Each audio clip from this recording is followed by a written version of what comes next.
नमस्कार, मैं हूं दिनकर गावड़ी और आज हम खड़े हैं लघु सचिवालय हांसी में। जैसा कि आपको बता दें, यहां पर एसपी महोदय द्वारा व्यापारिक संगठनों को लेकर एक मीटिंग बुलाई गई थी। उनका उद्देश्य ये था कि व्यापारिक संगठनों से ये जाना जा सके कि शहर में किस प्रकार की समस्याएं आ रही हैं और उन समस्याओं का समाधान व्यापारी और पुलिस मिलकर कर सके। और इस मीटिंग का एक उद्देश्य ये भी था कि पुलिस और आम जन के बीच सामंजस्य बिठाया जा सके। आइए जानते हैं व्यापारिक संगठनों के नेताओं से कि उनका एसपी से किस प्रकार की बातचीत हुई और एसपी साहब का इस बारे में क्या कहना है। नमस्कार, मैं हूं दिनकर गावड़ी और दैनिक टॉक्स पर आप देख रहे हैं सीधी तस्वीरें उपमंडल कार्यालय से। यहाँ पर आज सभी व्यापारी इकट्ठे हुए हैं, उनसे जानते हैं कि उनका यहाँ इकट्ठा होने का क्या कारण है। यहाँ हमारे जो कप्तान साहब आए हैं नए, उन्होंने सामाजिक जो लोग हैं शहर के और जो व्यापारिक साथी हैं जो समाज में अपना कोई ना कोई चेहरा और प्रभाव रखते हैं, उन सबके साथ एक बैठक की है। और ये अक्सर ही जब अधिकारी जब आते हैं जब करते हैं ताकि वो शहर की समस्याओं को जान सके और शहर की समस्याएं क्या है वो सारे सामाजिक व्यक्ति और व्यापारियों ने अपनी अपनी रखी हैं। और माननीय कप्तान साहब ने भी हमारे सामने में हमारे से उनकी क्या अपेक्षाएं हैं वो भी रखा है। मुख्य रूप से सारी समाज की समस्याएं जो हैं वो आप सब जानते ही हैं, वही समस्याएं उभर करके उस बैठक में आई हैं। उन्होंने भी हमसे सहयोग मांगा और हमने भी जो शहर की समस्याएं उनके बारे में उनको अवगत कराया है। उन्होंने आश्वासन दिया है कि जिस भी प्रकार से संभव हो जल्दी से जल्दी इनका पर कार्रवाई करेंगे और आप कुछ ही दिनों में इसमें राहत महसूस करोगे। हाँ जी प्रधान जी, किस प्रकार की समस्याएं शहर में निकल कर आ रही हैं? ऐसा है, समस्याएं तो इतनी हैं कि हम उसका कुछ नहीं कह सकते। सबसे बड़ी समस्या हमें आज एसपी साहब ने एक मीटिंग में बुलाया था।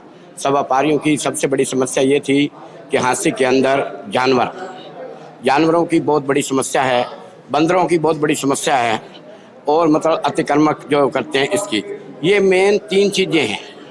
और चौथी चीज़ ये थी कि भी हर चौक पे पुलिस खड़ी रहती है और दुकानदार इसके लिए परेशान है कि 15-15, 20-20 मतलब है कि पुलिस वाले एक चौक में खड़े रहते हैं, दुकानों पे ग्राहक नहीं आता। हमने एसपी साहब से रिक्वेस्ट की, हम ये नहीं कहते कि चेकिंग ना करो, चेकिंग जरूर करो, हम चेकिंग के हक में हैं, मगर इतना करो कि 2 या 3 पुलिस वाले खड़े हों।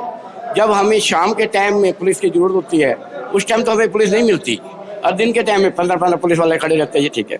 तो फिर हमारे चेयरमैन साहब ने मतलब कि यादव साहब ने एक एसपी साहब को सुझाव दिया कि भाई आउटर पे नाके लगा दो, वहाँ जो भी हो वहाँ रोको, शहर के अंदर ये कोशिश ना करो कि जगह जगह पे 15-15 पुलिस वाले खड़े हैं। तो इसलिए हमने भी एसपी साहब से मांग की कि किसी भी तरह कि भाई मतलब है कि हमारा पुलिस प्रशासन और व्यापारी का एक बहुत बड़ा रिश्ता है, ये रिश्ता बना रहे, इसी को हम आगे के भी ले जाना चाहते हैं कि पुलिस प्रशासन और व्यापारी एक हैं, सदा एक रहेंगे। और हम हमारे एसपी साहब का हांसी विहांकमन पर सारे व्यापारियों की तरफ से, हांसी शहर की तरफ से उनका हार्दिक अभिनंदन करते हैं। तो एसपी साहब ने आपको व्यापारियों की समस्या को किस प्रकार आश्वासन दिया? बहुत बढ़िया तरीके से बात की, बहुत अच्छे तरीके से बात की। हमारे क्रांतिकारी के मास्टर सलूजा साहब, उन्होंने एक बहुत बड़ी बात की कि जितना बड़ा अफसर होता है उतना उसका रवैया बहुत बढ़िया होता है और थोड़ा सा अगर नीचे लेवल में जाते हैं, जो नीचे लेवल के उनका रवैया थोड़ा सा तेज हो जाता है। इस पे भी जरा उनको बोला जाए कि वो अपने रवैये को इतना अच्छे तरीके से लें कि व्यापारी और मतलब है कि पुलिस प्रशासन आपस में मिलकर काम करें। आज हमारे साथ महिला नेत्री शमा मल्होत्रा भी जुड़ी हैं, उनसे जानते हैं उन्होंने महिलाओं की समस्या के लिए एसपी साहब से किस प्रकार मांग उठाई।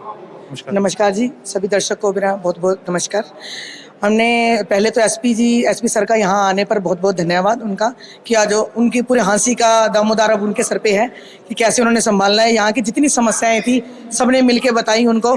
और सबसे बड़ी समस्या यहाँ नशे की है, जो आजकल का युवा जो नशे में पड़ रहा है और ख़ास तौर पे औरतें हैं जो नशा सप्लाई कर रही हैं, उनको एरिया भी बता दिया गया कि कहाँ कहाँ सप्लाई कर रही हैं। तो उन्होंने हमें पूरा आश्वासन दिया है कि इसके लिए सबसे पहले नशा ही बंद करवाने की पूरी कोशिश की जाएगी, क्योंकि पहले भी उन्होंने बहुत जगह पर नशा बंद करवाया है।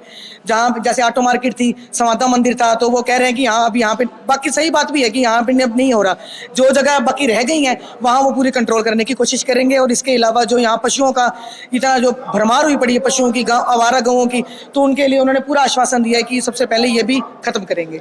मतलब एसपी साहब ने कहा है कि जो महिलाओं के खिलाफ जो भी समस्याएं आ रही हैं उन समस्याओं का समाधान पूरे तरीके से किया जाएगा।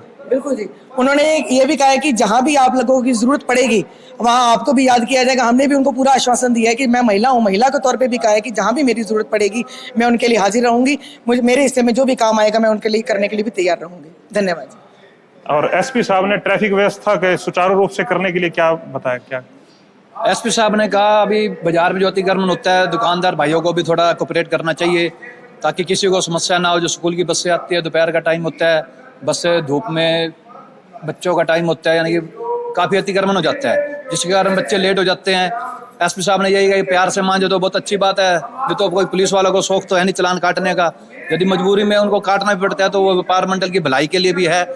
हमने यही कहा जनाब को कि उमरा गेट पर शहर के बीच में चालान, जो हेलमेट के छोटे मोटे चालान होते हैं, इनको ना कटवाया जाए तो बेहतर है। बाकी आप शहर को चारों ओर से नाकाबंदी कर दो, जो भी कागज कम है, डॉक्यूमेंट्स कम है, या जो भी कोई समस्या है पड़ी उनके चालान काटो आप, उसके व्यापार मंडल भी आपका साथ देगा।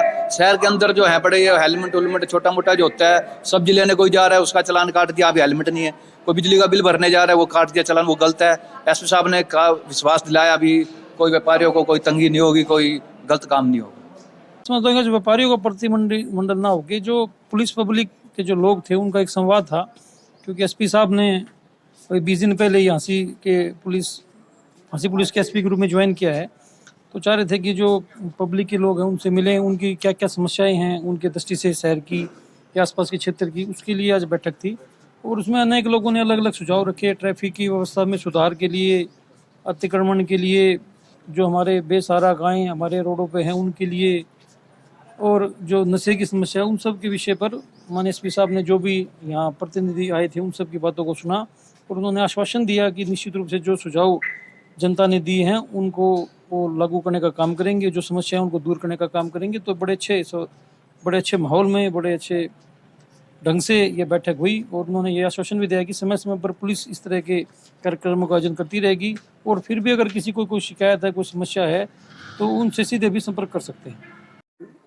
व्यापारियों की मीटिंग बुलाई गई थी सर आपके द्वारा, आज बताएंगे क्या मोटिव था सर आज मीटिंग बुलाने का? देखिए हमारे द्वारा एक ये पुलिस पब्लिक कोऑर्डिनेशन मीटिंग्स बुलाई जाती हैं, जिसमें कि एक बार हम ग्रामीण इलाके से जो भी सरपंच हैं, प्रतिनिधि हैं, उनकी सबकी मीटिंग बुलाते हैं और उसी दिशा में दूसरी जो मीटिंग है वो शहर के व्यापारी में प्रधान है, व्यापारी मंडल के प्रधान है, सब्जी मंडी के प्रधान है, अनाज मंडी के प्रधान है और सभी जो भी है गणमान्य व्यक्ति है जो शहर के हैं, उन सभी को इसमें बुलाया जाता है। उन सभी के साथ में मीटिंग का आयोजन किया जाता है, जिसमें विभिन्न बिंदुओं पर चर्चा की गई। उनसे यही जाना गया कि समाज की, शहर की क्या समस्याएं हैं, जो इसमें मुख्य रूप से उन्होंने 2-3 समस्याएं गिनाई हैं जिन पे कार्य किया जाएगा। उनमें से जो 2-3 समस्या उन्होंने गिनाई है, सबसे बड़ी तो उन्होंने कहा कि आवारा पशुओं की एक समस्या है, दूसरा एक नशे की समस्या है, तीसरा एक ट्रैफिक की और इसकी समस्या है। तो इन तीनों समस्याओं को नोट किया गया है और उनके बारे में पूरी तरह से कार्य किया जाएगा उनके ऊपर और इन समस्याओं को निपटारा करने की पूरी कोशिश की जाएगी। कोई रूपरेखा बनाई गई सर ऐसे, जैसे कोई ट्रैफिक को लेकर काफी समस्या रहती है सर, आपको पहले भी जानकारी मिली होगी, और भी ऐसे कोई अतिक्रमण की जैसे कोई समस्या, तो कोई ऐसा रूपरेखा व्यापारियों के साथ मिलकर बनाई गई होगी, कैसे इसका समाधान निकल सकता है? ये देखिए अतिक्रमण के लिए तो मेरे आने के बाद में हमने अभी 2-3 बार अतिक्रमण के लिए अभियान चलाए हैं नगर परिषद के साथ में मिलकर के, और ट्रैफिक की जो समस्या है उसमें हम दोनों दिशाओं में काम करेंगे कि ट्रैफिक की अगर कहीं पे जैसी ज़्यादा समस्या आती है, यहाँ ट्रैफिक जाम की समस्या रहती है या फिर तंग गलियाँ हैं, सकरे रास्ते हैं, तो वहाँ पे उनके लिए काम किया जाएगा। साथ ही साथ ये है कि अब हमने सीलिंग प्लान के अंदर चालान भी करते हैं, लेकिन चालान की एक दूसरी बात भी होती है कि लोगों को चालान का विरोध भी करते हैं, लोगों को लगता है कि चालान इतनी ज़्यादा नहीं होने चाहिए। लेकिन हमने उसमें मीटिंग में भी इनसे सबसे यही अपील करी है जो समाज के लोग आए हुए हैं कि आप समाज में लोगों में ये जागरूकता फैलाएं कि ट्रैफिक नियमों का ज़्यादा से ज़्यादा पालन करें, कि अपनी सुरक्षा के लिए वो ज़रूरी है। जिससे कि चालान हम करना, हमारा मकसद ये नहीं है कि हम किसी को कोई परेशानी देना चाहते हैं। पुलिस का मकसद ये होता है कि हम जागरूकता फैलाना चाहते हैं कि उस ट्रैफिक नियमों का पालन करें, जिससे कि वो भी अपनी सुरक्षा महसूस कर सकें। अभी सब बीते दिनों में कुछ देखा गया, चालान प्रक्रिया में कुछ अलग तरीके से चालान काटे गए हैं, जैसे नाबालिगों के चालान काटे गए हैं सर। अब इससे पहले नाबालिगों को लेके इतनी ध्यान नहीं दिया जाता था, और बुलेट पटाखों को लेके भी सर ज़्यादा कार्रवाई देखने को मिलती है। बिल्कुल, ये हम बिल्कुल एक अभियान के तौर पे चला रहे हैं, बीच बीच में हम अलग तरह के कैंपेन चला रहे हैं कि ट्रैफिक की समस्या का जो भी समस्या है उसका निपटारा किया जा सके। तो एक मुख्य समस्या ये भी आई थी कि जो बुलेट पटाखे जो बजाते हैं वो बहुत ज़्यादा समस्या उत्पन्न करते हैं, उससे बहुत ज़्यादा परेशानी होती है लोगों को।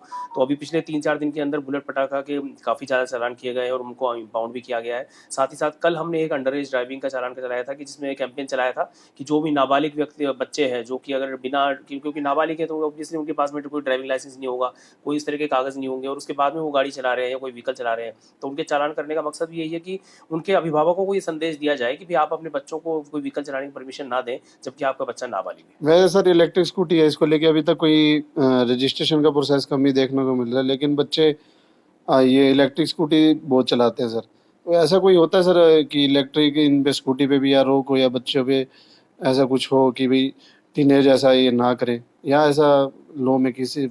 ये देखिए, ये बिंदु अब हमने जहाँ भी पहले भी हम रहे हैं और ये सरकार के नोटिस में भी है ये चीज़, और रजिस्ट्रेशन अथॉरिटीज़ के में और पुलिस के अब नोटिस में भी है कि ये बात आई है कि भाई जो इलेक्ट्रिक व्हीकल्स होते हैं उनके लिए कोई अभी जो है वो कोई लाइसेंस का या रजिस्ट्रेशन का प्रोसेस है नहीं। तो उसके लिए जो है सरकार की दिशा में काम किए जा रहे हैं, और हो सकता है निकट भविष्य में जल्दी कोई ना कोई योजना इसके लिए आएगी जिससे कि इस पे भी कोई ना कोई अंकुश लगाया जा सकेगा। ठीक है सर। आप हमें कमेंट करके जरूर बताएं कि शहर की ऐसी कौन सी समस्याएं हैं जिनको पुलिस के द्वारा मिलकर दूर किया जा सकता है। आप हमारे चैनल को फेसबुक और यूट्यूब पर देखते रहें और फॉलो करना न भूलें।